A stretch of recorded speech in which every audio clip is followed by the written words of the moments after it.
Manchester United 5, Lyon 4. Omo. Wow, this match, Jesus Christ. Like, one of the best matches I've watched in a long while. Like, in recent time, this is the greatest comeback, like, from Manchester United. Woo, what a match. Like, 2-0 first half. They came back, got a red card, 2-2. Extra time, they scored 4-2, and then we are chasing the game again. Wow, one more. Like, I don't even give up. Like, after that 4-2 goal, I just off TV, go outside. Like, my phone just a ring. People are just calling me. Like, bro, what's up? This competition, like, this is the only competition we have to salvage our season, and this guy is right there at Old Trafford. They want to mess everything up. First half was good. For me, I think that first half was the best first half since Amorim came into the club.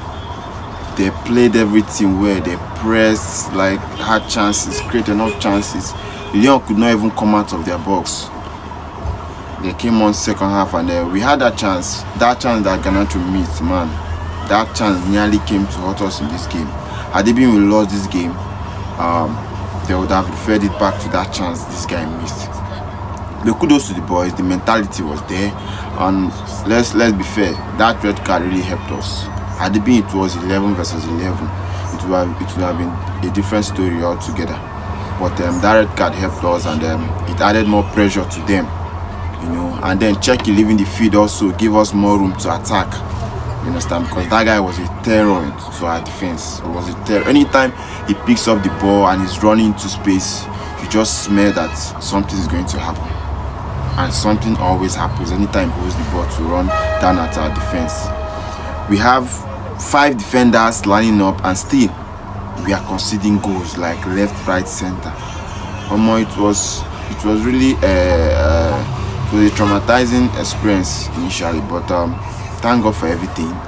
Thank God, and kudos to some of the players there. First of all, I'll say in defense, Lyon. Wow, that guy was spot on. This guy really did everything he could. Look at that shot he blocked with his head. He has already fell to the floor, and he still stick out his head. Oh, come on, man, come on. That is Rio Ferdinand status. You understand? This is something like you see the likes of Maldini doing, the likes of Ramos, the likes of Pepe, Vidic. He still sticks his head out to block that shot. Come on, kudos to you, man. More to come for Lyon. And also, let's go further up the pitch. Oh, of course, you can't talk about this match without talking about Casemiro, come on, man. That guy was everywhere. Woo. Like, for the last 6 or 5 games, Casemiro has been the main man in that midfield. When it comes to tackles, when it comes to recoveries, when it comes to playing out of the box, and on the night, come on, he caused that penalty and gave 2 assists. Man, this guy has been on fire, man. He has been on fire.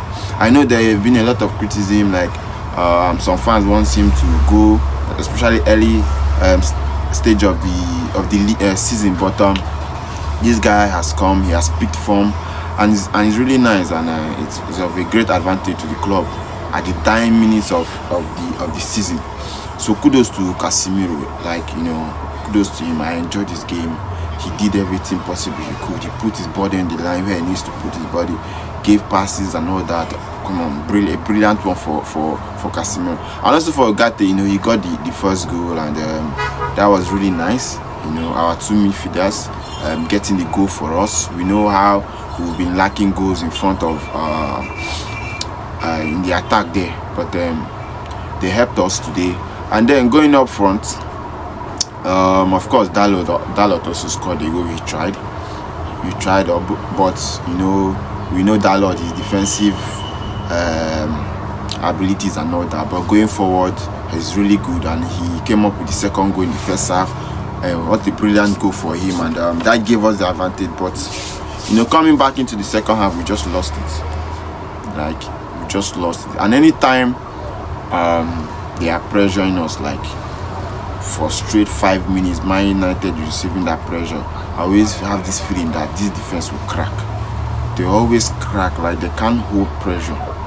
If a good team start pressuring them on that defense will always crack. And I saw it initially, and it was when the first goal came in. I was not really, it was not like a surprise to me, you understand. It was expected.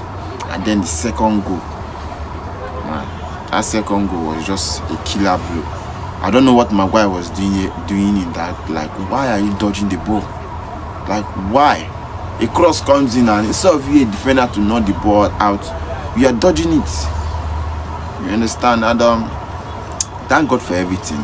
Going forward, of course, Bruno, that penalty score was very, very crucial. It was a crucial penalty for us. Had it been he missed that penalty, we could have not done the comeback. But he scored. You know, that's why he's our captain. You understand? He always turns up and he always delivers.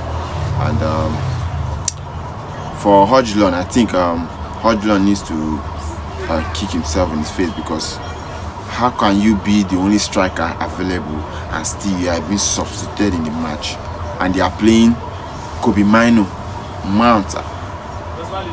Manchester United is chasing the game, looking for goals, and our striker is being pulled out. Why? I think that guy needs to go home and look at himself. That, are you really a striker? Can you actually play for a big club? Even for the brilliance of these guys now, Kobe Mino coming in and scoring the goal, who knows what would have happened? And kudos to Mino.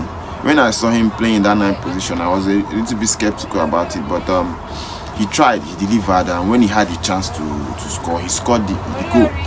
You know, kudos to him. And also, of course, we can't forget Maguire, Lord Maguire, the Ballon d'Or status, the Maldini of our time. You know, Maguire stepped up, and that goal and that cross. I was actually expecting Casemiro to shoot from that angle, but then he decided to cross the ball, and we know how Maguire is when it comes to area duels. He's really good when it comes to winning those area duels. And of course, look at the angle of that nodding. Like, he hit the ball straight into the far post and into the goal, and you could see the celebration at Old Trafford. Even some fans has already left the stadium, but you can't blame them. You can't blame them, especially this season. We know how this team has disappointed the fans a lot. A lot of times they're in winning position, and they get to lose the game or they draw. So everybody has his own level of pain that they could bear. Maybe they don't want to stay and to finish the game. You can't blame them, you understand. But at the end of the night, the boys delivered one of those great nights at